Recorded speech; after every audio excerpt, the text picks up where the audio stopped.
Hello students, আজ আমি তোমাদের সঙ্গে শেয়ার করব জীবন বিজ্ঞানের অভিব্যক্তি ও অভিযোজনের এই তুলনামূলক সারির স্থান। আমি কিন্তু আগের দিন তোমাদের সঙ্গে জীবাশ্ম ঘটিত প্রমাণ অর্থাৎ দেখো অভিব্যক্তির মতবাদের সপক্ষে প্রমাণসমূহ এইটা পড়াতে গিয়ে ফার্স্ট আমি তোমাদের পড়িয়েছিলাম, মানে আমি আগের ভিডিওতে তোমাদের সঙ্গে শেয়ার করেছিলাম জীবাশ্ম ঘটিত প্রমাণ। আর আজকে এই ভিডিওতে তোমাদের সঙ্গে শেয়ার করছি এই যে তুলনামূলক সারির স্থান। ঠিক আছে, আচ্ছা দেখো বলেছে সমসংস্থ ও সমবৃত্তীয় অঙ্গ। ফার্স্টে আমরা বুঝি যে সমসংস্থ অঙ্গগুলো কাকে বলে। ওকে, কি লিখেছে দেখো, তিমির ফ্লিপার, পাখির ডানা, বাদুড়ের ডানা, চিতাবাঘের অগ্রপদ, মানুষের হাত ইত্যাদি, মানে এগুলো প্রথমে উদাহরণ দিয়ে দিয়েছে। এবার ব্যাপারটা কি সেটা এখানে বুঝিয়েছে। এই অঙ্গগুলির মধ্যে কোনো মিল নেই, কিন্তু ব্যবচ্ছেদ করলে দেখা যায় এই অঙ্গগুলি একই প্রকারের অস্থি, পেশি ও নার্ভ দ্বারা গঠিত। অঙ্গগুলির মধ্যে যে সামান্য পার্থক্য দেখা যায় তা তাদের আলাদা আলাদা কাজ করার জন্য। এই প্রতিটি প্রাণীর গঠন পরীক্ষা করলে দেখা যায় বাহু হিউমেরাস দ্বারা, পুরোবাহু রেডিয়াস এবং আলনা দ্বারা, কবজি কতগুলি ছোট অস্থি দ্বারা, করতল মেটাকার্পালস দ্বারা এবং অঙ্গুলি লম্বা ধরনের ছোট অস্থি ফ্যালাঞ্জেস দ্বারা গঠিত। যেসব অঙ্গের উৎপত্তি ও গঠন একই প্রকার কিন্তু কাজ আলাদা তাদের সমসংস্থ অঙ্গ বলা হয়। দেখো এই যে এতটা পড়লাম, এর থেকে তোমরা এখন আপাতত কিছুই বুঝতে পারোনি। এবার আমি বোঝাচ্ছি ব্যাপারটা কি। সমসংস্থ অঙ্গ, সমসংস্থ অঙ্গ মানে প্রথমে ডেফিনিশনটা দেবে। দেখো ডেফিনিশনটা হচ্ছে এইখান থেকে এতটা। ওকে, যেসব অঙ্গের উৎপত্তি ও গঠন একই প্রকার কিন্তু কাজ আলাদা তাদের সমসংস্থ অঙ্গ বলা হয়। এখানে যে উদাহরণগুলো দিল, চিতাবাঘের অগ্রপদ, বাদুড়ের ডানা, পাখির ডানা, মানুষের হাত, এইগুলোর সবার কিন্তু কাজগুলো আলাদা, তাই না? চিতাবাঘের অগ্রপদ, অগ্রপদ মানে সামনের দুটো পদ, পদ মানে পা, ওটা দিয়ে তারা ছোটে বা হাঁটে, তাই তো? আচ্ছা, মানুষের হাত মানে মানুষের হাত দ্বারা আমরা সবাই জানি যে কাজকর্ম করা হয়। বাদুড়ের ডানা, বাদুড়ের ডানা মানে বাদুড়ের ডানা দিয়ে কি করা হয়? ওড়া হয়। পাখির ডানা, পাখির ডানা দিয়ে ওড়া হয়। ওকে, তো এবার এই সমস্ত যে মানে অঙ্গগুলোর নাম বলা হলো সেইগুলোর সবার কিন্তু কাজগুলো হচ্ছে সব আলাদা আলাদা কাজ। ওকে, কিন্তু এর গঠনগত বৈশিষ্ট্য সেটা কিন্তু এক।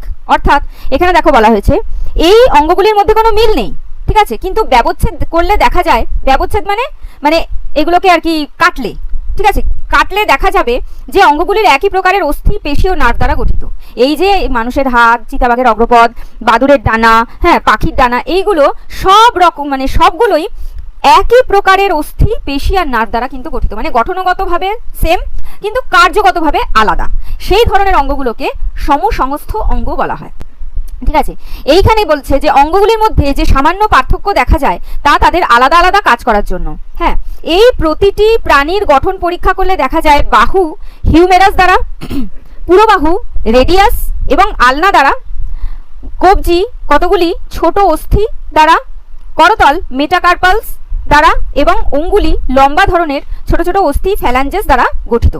তার মানে এদের যে ডেফিনেশনটা হওয়া উচিত সেটা হচ্ছে যেসব অঙ্গের উৎপত্তি ও গঠন একই প্রকার কিন্তু কাজ আলাদা তাদের সমসংস্থ অঙ্গ বলা হয়। তাহলে তোমাদের যদি এই ধরনের কোশ্চেন আসে যে সমসংস্থ অঙ্গ কাকে বলে, উদাহরণ দাও, তখন ফার্স্টই তোমরা লিখবে হচ্ছে এই ডেফিনেশনটা, তারপরে তোমরা উদাহরণ দেবে হচ্ছে এই যে প্রথমেই যে উদাহরণগুলো দেওয়া হয়েছে সেইগুলো, তারপরে তোমাদের এইখানটা লিখে দিতে হবে।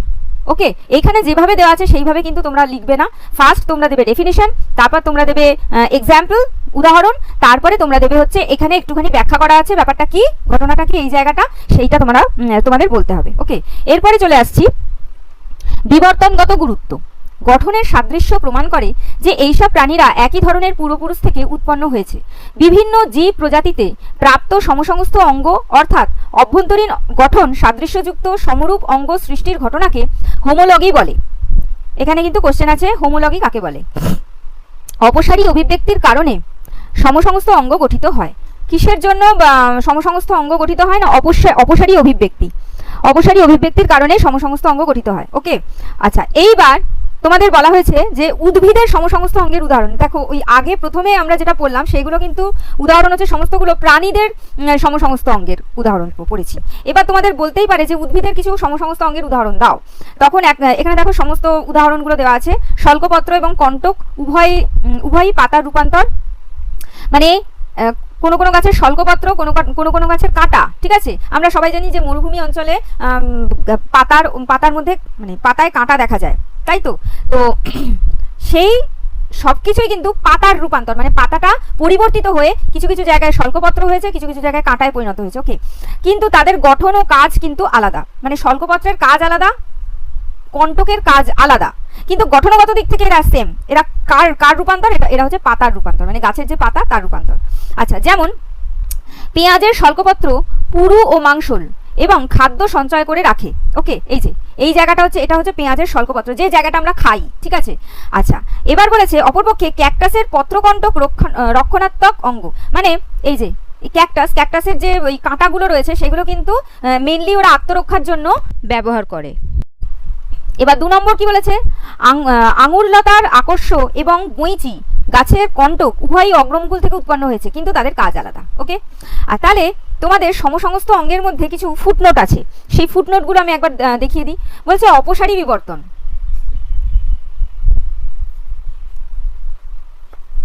অপসারী বিবর্তন, একই পূর্বপুরুষের অন্তর্গত জীবেরা ভিন্ন ভিন্ন পরিবেশে বসবাস করার জন্য বিভিন্ন প্রকারের প্রজাতির জীবের উৎপত্তি ঘটে। উদাহরণ তিমি, ঘোড়া, হাতি, মানুষ প্রভৃতি স্তন্যপায়ী প্রাণীরা একই পূর্বপুরুষ থেকে উৎপত্তি লাভ করেছে। ভাবতে পারছো যে তিমি, ঘোড়া, হাতি, মানুষ এইসব জাতির পূর্বপুরুষ কিন্তু একই।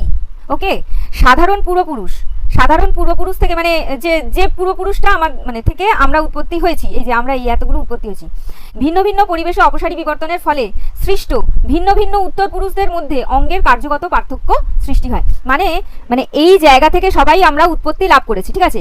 এবার ধরো তিমি চলে গেছে জলে, ঘোড়া চলে গেছে তার জায়গায়, হাতি চলে গেছে তার জায়গায়, মানুষ চলে গেছে তার জায়গায়, ঠিক আছে। এই বিভিন্ন জায়গায় চলে যাওয়ার ফলে সেখানকার সঙ্গে সামঞ্জস্য রক্ষা করতে আমাদের অঙ্গের কার্যগত পার্থক্য দেখা যায়। মানে এক একটা অঙ্গ একইভাবে তৈরি হয়েছে, কিন্তু তিমির সেই অঙ্গের যা কাজ, ঘোড়ার সেই অঙ্গের সেই কাজ নয়, অন্য কাজ, হাতির আবার অন্য কাজ, মানুষের অন্য কাজ। ওকে, আচ্ছা, এবার হচ্ছে অভিসারী বিবর্তন। অভিসারী বিবর্তন মানে ভিন্ন ভিন্ন প্রজাতির ভিন্ন ভিন্ন পূর্বপুরুষেরা একই পরিবেশে বসবাস করার জন্য একইভাবে তাদের বিবর্তন ঘটে।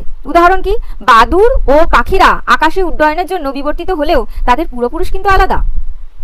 ভিন্ন ভিন্ন পূর্বপুরুষ এখান থেকে চলে আসছে কি, মানে এটা একটা পূর্বপুরুষ, এটা একটা পূর্বপুরুষ, এটা একটা পূর্বপুরুষ, এটা একটা পূর্বপুরুষ, ঠিক আছে। এই প্রত্যেকটার থেকে এক একজন এসে একই জায়গায় বসবাস করতে শুরু করে দিয়েছে, ঠিক আছে। এই একই জায়গায় বসবাস করার ফলে ওই জায়গার সঙ্গে সামঞ্জস্য রক্ষা করতে একই অভিযোজনগত বৈশিষ্ট্য দেখা যায়। মানে এই যে উদাহরণটা দিল, দেখো বাদুড়ের যে ডানা সেটা কিন্তু আলাদাভাবে তৈরি হয়েছে। ওকে, আর পাখির যে ডানা সেটাও কিন্তু আলাদাভাবে তৈরি হয়েছে। এদের দুজনের কি বলবো, মানে গঠনগত দিক থেকে এদের কিন্তু কোনো মিল নেই, ঠিক আছে, কিন্তু এদের কাজ কিন্তু একই। দেখো বাদুড়ের ডানাও ওড়ার কাজে ব্যবহৃত হয়, পাখির ডানাও কিন্তু ওড়ার কাজেই ব্যবহৃত হয়, হ্যাঁ, কিন্তু এদের পূর্বপুরুষরা আলাদা। আচ্ছা, একটা খুব সহজ উদাহরণের সাহায্যে আমি এই অপসারী বিবর্তন আর অভিসারী বিবর্তনটা বোঝাচ্ছি তোমাদের। তো আশা করি এই উদাহরণটার সাহায্যে তোমরা খুব ভালো মতন বুঝতে পারবে। আচ্ছা, প্রথমেই আমি বোঝাবো এখন অপসারী বিবর্তন, ঠিক আছে। এতক্ষণ তো এখান থেকে বোঝালাম, জানি না কতটা তোমরা বুঝতে পেরেছো। এবার একটা খুব সহজ উদাহরণের সাহায্যে একটা বোঝাচ্ছি। দেখো, অপসারী বিবর্তনে কি বলা হয়েছে, সাধারণ পূর্বপুরুষ থাকবে, আর সেখান থেকে যারা যারা উৎপত্তি লাভ করবে তারা বিভিন্ন জায়গায় চলে যাবে। বিভিন্ন জায়গায় চলে গিয়ে কি হবে না, সেই জায়গাকার সঙ্গে তারা সামঞ্জস্য রক্ষা করার জন্য তাদের অঙ্গগুলোর কাজগুলো আলাদা হয়ে যাবে, কিন্তু অঙ্গগুলোর গঠন কিন্তু, যেহেতু এটা সাধারণ পূর্বপুরুষ, গঠন কিন্তু সেম থাকবে। তো চলে এসো উদাহরণটায়। এই যে সেই উদাহরণ, দেখো দেখে কিরকম যেন একটা মনে হচ্ছে, মা, বাবা, বড় বোন, মেজ বোন, ছোট বোন, শ্বশুর বাড়ি, এসব কি আলোচনা করা হচ্ছে। তো এটাই হচ্ছে এই অপসারী বিবর্তনের একটা, মানে এমন একটা উদাহরণ যেটা তোমাদের খুব ভালো মতন মাথায় ঢুকবে। দেখো, অপসারী বিবর্তন, ধরো কোনো মা বাবা, ঠিক আছে, মা বাবার 3টে মেয়ে আছে, বড় বোন, মেজ বোন, ছোট বোন। এবার প্রত্যেককে তো বিয়ে দিতে হবে, তাহলে প্রত্যেকে আলাদা আলাদা শ্বশুর বাড়িতে তাদের বিয়ে হচ্ছে, মানে আলাদা আলাদা ঘরে বিয়ে হচ্ছে। তার মানে কি, বিয়ে হলে কি হয়, মেয়েদের কি হয় না, মেয়েরা শ্বশুর বাড়ি চলে যায়, তাই তো। তো এবার কি হচ্ছে, বড় বোন যাচ্ছে তার শ্বশুর বাড়ি, মেজ বোন যাচ্ছে তার শ্বশুর বাড়ি, ছোট বোন যাচ্ছে তার শ্বশুর বাড়ি। এবার আমরা সবাই জানি যে সব বাড়ির নিয়ম সমান নয়, তাই তো। ধরো ওরা অবিবাহিত অবস্থায় তাদের মা বাবার কাছে ছিল, ঠিক আছে। তো তখন এদের নিজেদের কাজগুলো যা ছিল, বিয়ে হয়ে যাওয়ার পর যে শ্বশুর বাড়িতে আলাদা আলাদা শ্বশুর বাড়িতে গেল, ওই শ্বশুর বাড়ি, প্রত্যেকটা শ্বশুর বাড়ি নিজ নিজ নিয়মে চলে, তাই তো। তাহলে বড় বোন এই শ্বশুর বাড়িতে গিয়ে এই শ্বশুর বাড়ির সমস্ত নিয়মগুলো মেনে চলতে লাগলো, মেজ বোন এই শ্বশুর বাড়িতে গিয়ে এই শ্বশুর বাড়ির সমস্ত নিয়মকানুন মেনে চলতে লাগলো। আর ছোট বোনও যখন এই নিজের শ্বশুরবাড়ি গেল, তো নিজের শ্বশুরবাড়ির সমস্ত নিয়মকানুনগুলো মেনে চলতে লাগলো। তাহলে কি হলো, তো যখন তারা অবিবাহিত ছিল তাদের কার্যপদ্ধতি একরকম ছিল, ঠিক আছে।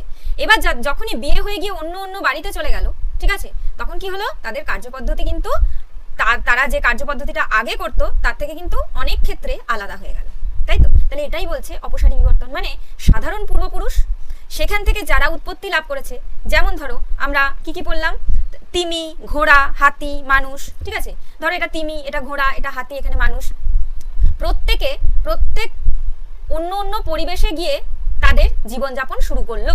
ওকে, তো অন্য অন্য পরিবেশে গিয়ে জীবনযাপন শুরু করার জন্য কি হলো না, মানে তাদের যে অঙ্গগুলো যে একইভাবে তৈরি হয়েছিল, মানে এই সাধারণ পূর্বপুরুষের থেকে তৈরি হয়েছিল, ঠিক আছে, তো সেই আলাদা আলাদা জায়গায় গিয়ে বাস করার ফলে তাদের অঙ্গগুলোর কার্যপদ্ধতি কিন্তু আলাদা হয়ে গেল।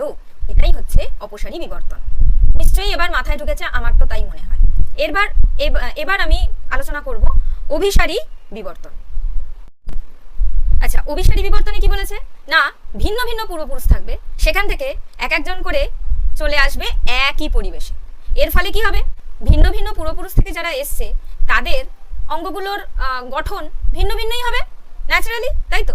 এবার যখন তারা এসে একই পরিবেশে বাস করতে আরম্ভ করবে, তখন ওই একই পরিবেশে তাদের মানে একই পরিবেশের যা চাহিদা, সেই চাহিদা অনুযায়ী তারা একই ধরনের কাজ করতে শুরু করবে, তাই তো। ওই অঙ্গগুলো দিয়েই একই ধরনের কাজ করতে শুরু করবে। তার মানে কি, তাদের অঙ্গগুলোর গঠনগত দিকটা কিন্তু ভিন্ন, কিন্তু কার্যগত দিক কিন্তু সেম। ওকে, তাহলে এটাও একটা খুব সুন্দর উদাহরণের সাহায্যে তোমাদের সঙ্গে ব্যাখ্যা করছি। দেখো, এটা হচ্ছে অভিসারী বিবর্তনের উদাহরণ দিয়েছি তোমাদের। একদম কিন্তু এই উদাহরণগুলো পরীক্ষার খাতায় লিখবে না, এটা জাস্ট কিন্তু তোমাদের বোঝানোর জন্য আমি কিন্তু এই ধরনের উদাহরণ ইউজ করেছি, জাস্ট বোঝাবার জন্য।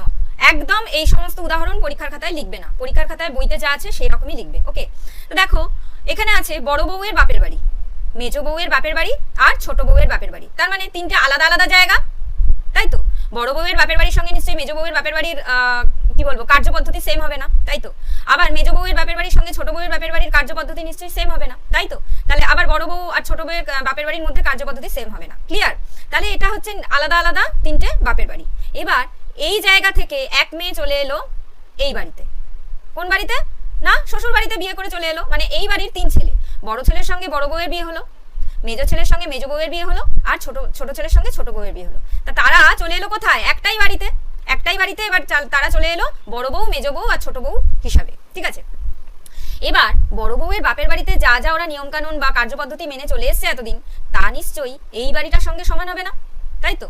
একই রকম ভাবে মেজো বউ আর ছোট বউয়ের ক্ষেত্রেও তারা যে যে কার্যপদ্ধতি করে এসছে অবিবাহিত অবস্থায়, মানে বিয়ের পর নিশ্চয়ই এই বাড়িতে সেই কার্যপদ্ধতিটা সেম হবে না, তাই তো। এইবার এরা তিনজন আলাদা আলাদা বাড়ি থেকে এসে এই বাড়িতে ঢুকলো। এইবার ওই যে তিনজন বউ এই বাড়িতে ঢুকলো, তাহলে এই বাড়ির নিয়ম কানুনে এই তিনজন বউই চলবে। এর ফলে কি হবে, তাদের কার্যপদ্ধতি কিন্তু সেম হয়ে যাবে, তাই তো। তাহলে এটাই হচ্ছে গিয়ে অভিসারী বিবর্তন। আচ্ছা, এবার আমি আলোচনা করব যতটুকু পড়ালাম তার মধ্যে কি কি কোয়েশ্চেন হতে পারে সেই সমস্ত কোয়েশ্চেন নিয়ে। ওকে, তো চলো দেখো, ফার্স্ট কোশ্চেনটাই হচ্ছে সমসমস্ত অঙ্গ কাকে বলে, উদাহরণ দাও। আমি কিন্তু পড়ানোর সময় খুব ভালো করে বলে দিয়েছি কোন জায়গাটা বলতে হবে। ওকে, ভালো করে কিন্তু পড়াটা বুঝবে, তাহলে কিন্তু এর উত্তরটা কিভাবে লিখতে হবে সেটা কিন্তু পেয়ে যাবে। ওকে, আচ্ছা 2 নম্বর হচ্ছে সমসমস্ত অঙ্গ কোন ধরনের বিবর্তন বা অভিব্যক্তিকে নির্দেশ করে। সমসমস্ত অঙ্গ অপসারী বিবর্তনকে নির্দেশ করে। এই যে দেখো লেখা আছে অপসারী অভিব্যক্তির কারণে সমসমস্ত অঙ্গ গঠিত হয়। ওকে, আচ্ছা এরপর যে 3 নম্বরের যে কোশ্চেনটা আছে সেটা কিন্তু খুব ইম্পর্টেন্ট কোশ্চেন।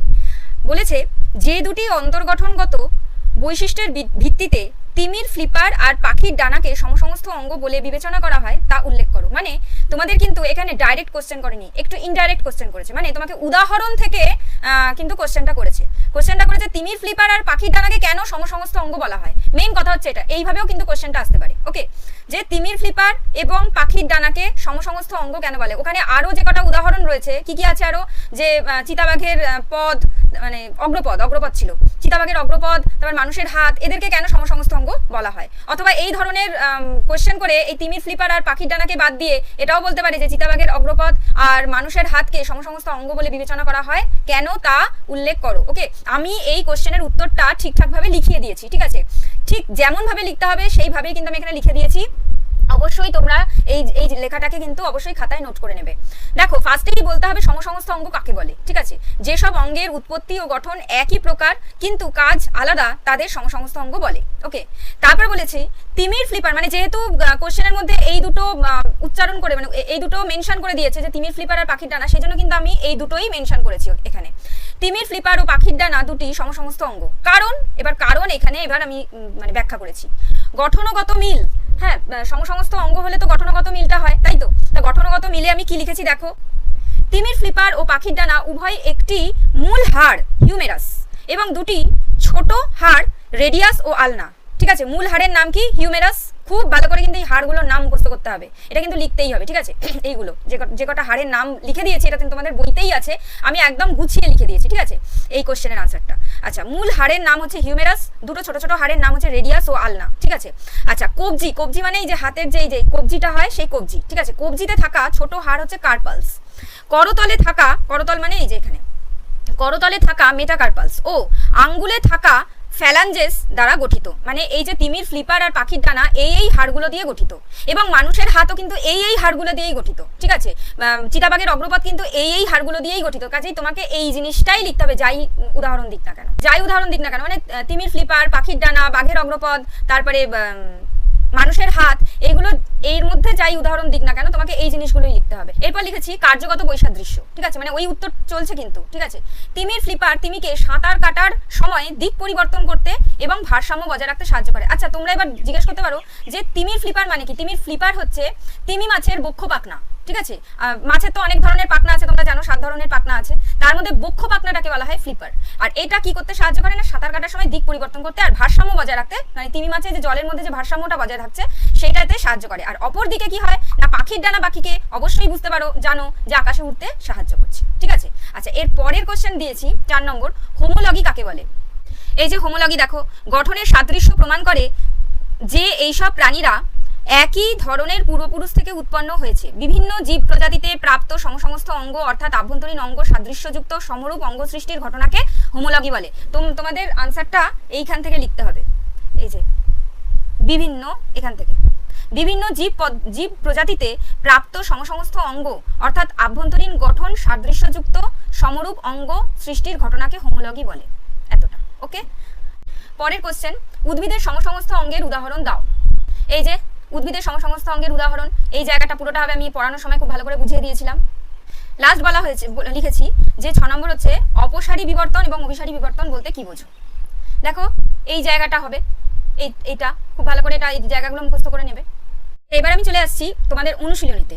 আচ্ছা, এখানে দেখো 8 নম্বরটায় বলেছে নিচের কোনটি সমস্ত অঙ্গ নয়, ঠিক আছে? যে এই এমসিকিউগুলোতে না মানে খুব জোর দেয় যে নয় কোনটা, মানে কোনটা হবে না, সেরকম 4টে অপশন দিয়ে দেবে, দিয়ে তোমাকে এখানে খুঁজতে হবে।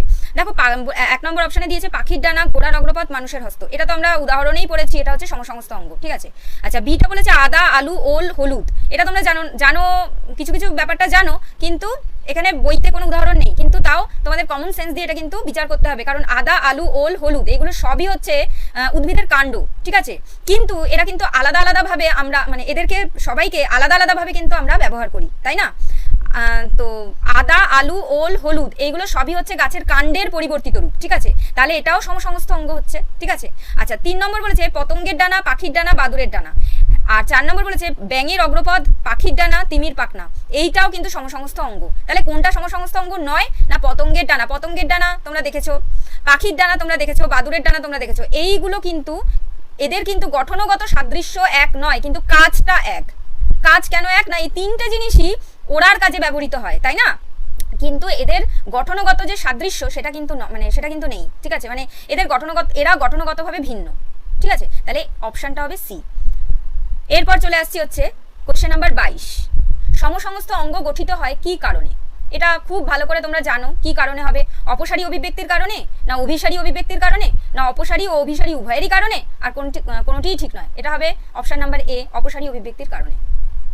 আচ্ছা, এরপর আছে এই অতি সংক্ষিপ্ত, এখানে হচ্ছে অতি সংক্ষিপ্ত উত্তরভিত্তিক প্রশ্নের মধ্যে 19 নম্বরের প্রশ্নটা দেখো, সমসমস্ত অঙ্গ কোন ধরনের বিবর্তনকে নির্দেশ করে? ওই অপসারী বিবর্তনকে নির্দেশ করে। ঠিক আছে, এটা কিন্তু 19 সালে এসেছিল। আচ্ছা, এরপর শূন্যস্থান পূরণে যাও, 36 নম্বর। ওই দেখো একই, মানে এই ওখান থেকে না, এটা ভীষণ ইম্পর্টেন্ট কোশ্চেন। ড্যাশ বিবর্তনের ফলে সমসমস্ত অঙ্গের উদ্ভব ঘটে, কি না অপসারী বিবর্তনের ফলে। আচ্ছা, এখানে চলে যাও এবার, নিচের 4টি বিষয়ের মধ্যে 3টি বিষয় একটি বিষয়ের অন্তর্গত, তা চিহ্নিত করো। মানে দেখো এখানে 4টে বিষয় বলেছে, তিমির প্যাডেল, সমসমস্ত অঙ্গ, আচ্ছা তারপর ঘোড়ার অগ্রপদ আর মানুষের হাত। এই 4টে জিনিস কিন্তু একটা জিনিসের অন্তর্গত, সরি এই 3টে জিনিস কি কি না, তিমির প্যাডেল, ঘোড়ার অগ্রপদ আর মানুষের হাত, এই 3টে জিনিস কোন জিনিসটার অন্তর্গত না সমসমস্ত অঙ্গের অন্তর্গত। ঠিক আছে, তাই এই কথাটাই লিখতে হবে যে তিমির প্যাডেল, তিমির প্যাডেল মানে প্যাডেল মানে ফ্লিপার, ঠিক আছে, তিমির প্যাডেল, ঘোড়ার অগ্রপদ আর মানুষের হাত, এই 3টে জিনিস সমসমস্ত অঙ্গের অন্তর্গত। ওকে। আচ্ছা, দীর্ঘ উত্তরভিত্তিক প্রশ্নে এই 16 নম্বরের প্রশ্নটা, যেটা আমি তোমাদের লিখিয়ে দিয়েছি, মানে আমি এখান থেকেই লিখে দিয়েছি, ঠিক আছে, এইটা দেখো, যে দুটি, এটা তোমাদের লিখিয়েই দিয়েছি, যে দুটি অন্তর্গঠনগত বৈশিষ্ট্যের ভিত্তিতে তিমির ফ্লিপার আর পাখির ডানাকে সমসমস্ত অঙ্গ বলে বিবেচনা করা হয় তা উল্লেখ করো। এটাই তোমাদের আমি লিখিয়ে দিয়েছি। তো স্টুডেন্টস, আজ আমি এই এত অবধি মানে পুরো সমসমস্ত অঙ্গ যেটা, সেটা আমি পড়ালাম। পরের ভিডিওতে আমি সমবৃত্তীয় অঙ্গ থেকে শুরু করব। ঠিক আছে, তো সমসমস্ত অঙ্গটা যেভাবে পড়ালাম আশা করি তোমাদের বোধগম্য হবে। যদি কোথাও না বুঝতে পারো অবশ্যই আমাকে কমেন্টে লিখে পাঠাবে। আর খুব ইম্পর্টেন্ট এই চ্যাপ্টার, অবশ্যই আমার এই ভিডিওখানা শেয়ার করবে, নিজের বন্ধুদের কাছে অবশ্যই শেয়ার করবে। আর যারা ইউটিউব চ্যানেল থেকে দেখছো তারা আমার চ্যানেলটাকে সাবস্ক্রাইব করবে, লাইক করে দেবে ভিডিওটা। আর যারা ফেসবুক পেজ থেকে দেখছো তারা আমার পেজটাকে লাইক আর ফলো করে দিও।